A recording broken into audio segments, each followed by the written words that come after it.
오늘 우리가 함께 묵상할 말씀은 사사기 11장 29절에서 33절까지의 말씀입니다.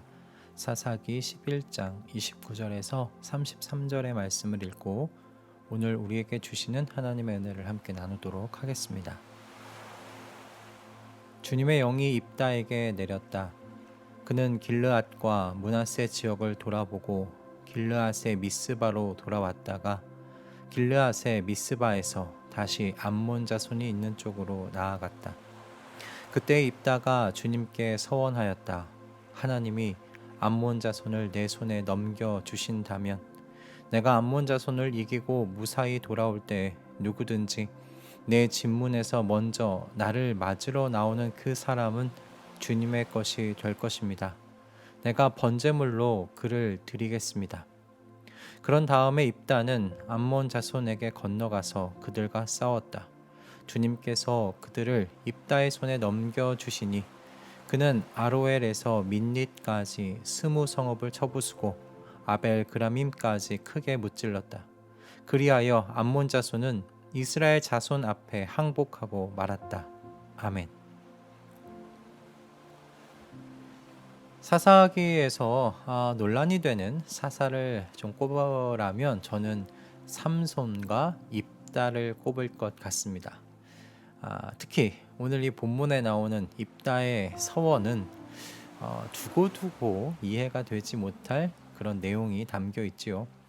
어떤 주석가들은 입다의 이 서원과 그리고 그 이후에 나오는 입다의 그 딸의 고백을 토대로 입다의 딸이 평생 처녀로 산 것이라고 주장하기도 하는데요. 그러나 입다의 그 성장 배경과 그가 살았던 환경 그리고 그의 서원의 내용을 생각해 보면 입다는 분명히 하나님께 지금 인신공양을 서원한 것이 분명합니다. 입다는 길르앗 사람이었고요. 그리고 그 길르앗 지역에 살았던 이방 사람들은 모압 사람들의 영향을 받았다고 해요. 그리고 그 모압 사람들이 숭배했던 신이 그모스 신이었습니다. 이 그모스 신을 숭배했던 사람들은 그들이 제사하는 중에 가장 순수하고 감동적인 제물은 인간, 특히 아이를 번제로 드리는 것이라고 생각했다고 해요. 그러므로 입다는요, 분명히 그가 자라면서 그 그모스 신을 숭배하는 사람들이 간혹 사람을 제물로 바치는 장면을 목격하며 자랐을 것이 분명해 보입니다. 그런 의미에서 볼 때 이 입다가 하나님께 지금 서원한 이 내용은 인신공양이라고 생각하는 것이 맞다라고 생각이 들어요. 어떤 분들은 입다가 이 신약의 히브리서에서 믿음의 인물들 가운데 이름을 올리고 있기 때문에 그에게 사사로서의 기대를 거시는 분들도 계시는 것 같은데요. 그러나 분명한 것은 무엇이냐면 바로 지금 이 시점에서 입다는 건달패들의 우두머리에 불과하다라는 것이에요. 입다를 길르앗 장로들이 그들의 통치자와 지휘자로 삼겠다고 했던 건 입다의 성정이 사사로서 존경받을 만했기 때문이 아니었어요. 장로들이 선택한 이유는 입다가 가진 무력이 바로 그가 가지고 있는 그 무력이 지금 길르앗에게 필요한 것이었기 때문에 그를 자신들의 통치자와 지휘자로 삼기로 결정한 겁니다. 길르앗 장로들은 입다를요 자신들의 지휘관으로 그냥 실용주의적으로 선택했을 뿐이에요. 입다가 우리가 어제 이야기했던 드보라처럼 하나님을 아는 지식을 길르앗 지역에 전하고 그 하나님을 아는 지식을 심는 그런 사람이었기 때문 아니라는 말씀입니다. 그렇기에 입다가 하나님께 인신공양을 서원한 것을 저희가 이해하지 못할 것은 아니겠다 싶습니다. 인신공양을 하나님께 서원했다는 것만으로도 사실 그는 얼마나 하나님을 아는 지식에서 부족한 사람인지를 드러내주고 있는 것이죠. 하나님께서는 사람의 생명을 제물로 바치지 못한다라고 분명하게 말씀하셨고요. 사람의 생명에 해당하는 값을 돈으로 환산해서 드릴 수 있도록 레위기에 법을 제정해 놓으셨습니다. 그런데 입다는 지금 이걸 모르는 거예요. 그러니 얼마나 입다가요 사사로서 준비되지 못한 사람인지 오늘 이 본문의 말씀을 통해서 여실하게 드러나고 있는 것이죠. 또 입다의 서원의 내용을 통해서 그가 하나님을 믿기보다는 이 서원을 통하여 하나님을 통제하려고 했다는 것을 우리가 묵상해 볼 수가 있습니다. 사실 여러분 입다는요 하나님께 이런 서원을 할 필요가 없었어요. 29절의 말씀을 보시면 이미 주님의 영이 입다에게 내렸고요. 하나님께서 입다에게 주님의 영을 주셨는데 왜 주셨겠습니까? 10장 16절의 말씀을 보면 왜 하나님께서 입다에게 주님의 영을 내려주셨는지 알 수가 있어요. 10장 16절 말씀입니다. 그리고 그들이 자기들 가운데 있는 이방 신들을 제거하고 주님을 섬기니 주님께서 이스라엘이 겪는 고통을 보고만 계실 수 없으셨다. 아멘. 아시겠습니까? 여러분 이미요 하나님께서는 이스라엘 백성들을 불쌍히 여기고 계셨고 그들을 암몬 자손으로부터 구원하실 계획을 세워두셨습니다. 이미 그 마음을 갖고 계셨어요. 길앗 장로들이 하나님께 자신들의 지휘관을 누구로 삼을지를 묻고 기다리는 과정을 거치지 않고 입다를 선택했죠. 그러나 하나님께서는 그럼에도 불구하고 그들이 선택한 길르앗의 장로들이 선택한 입다에게 하나님의 영을 내려주신 거예요. 왜요? 하나님의 백성 그 이스라엘을 불쌍히 여기고 계셨기 때문입니다. 그런데 이런 하나님의 영이 임했음에도 입다가요 하나님께 무리한 서원을 하고 있어요.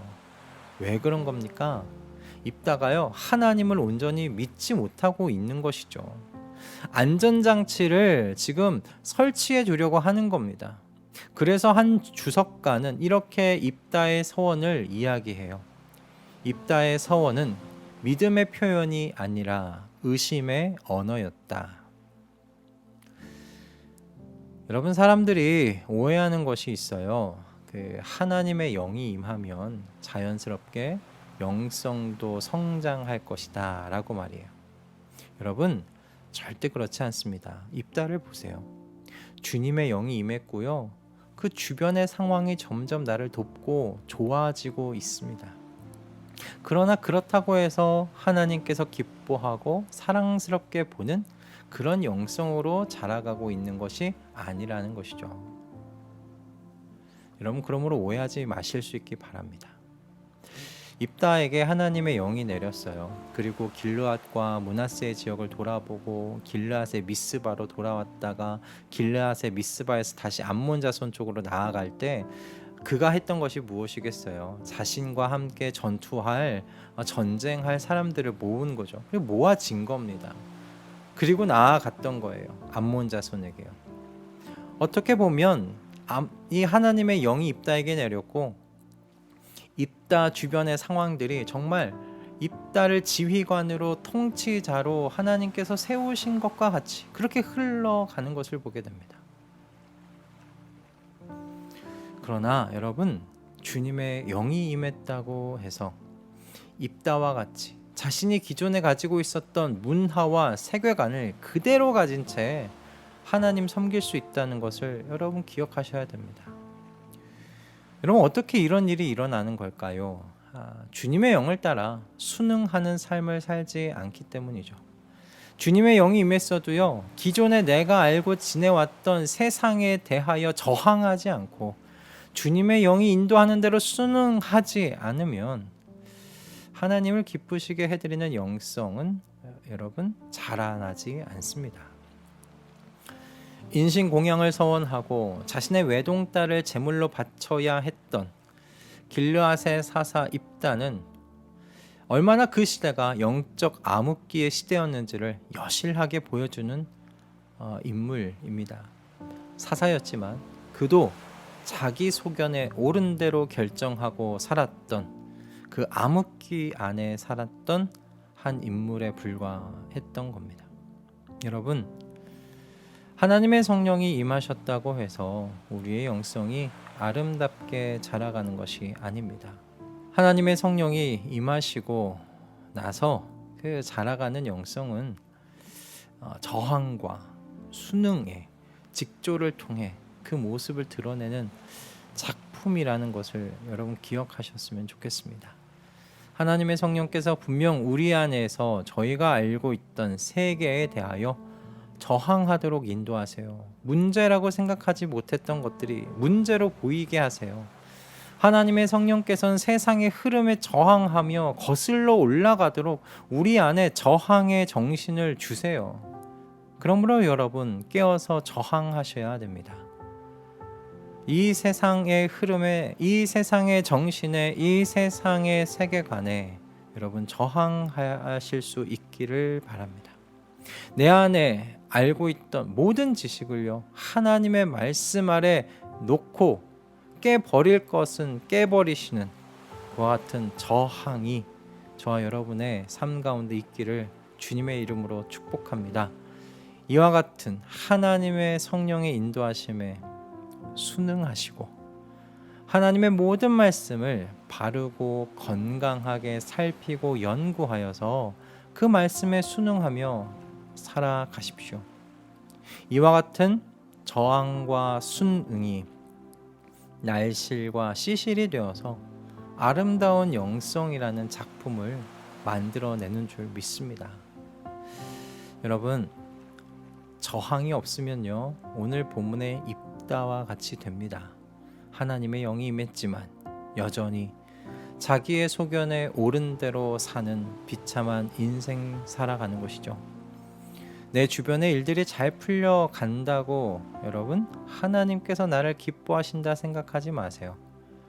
영성의 아름다운 성장이 동반되지 아니하는 형통은요 형통이 아니라는 사실 여러분 잊지 않는 저와 여러분 되시기를 주님의 이름으로 축복합니다.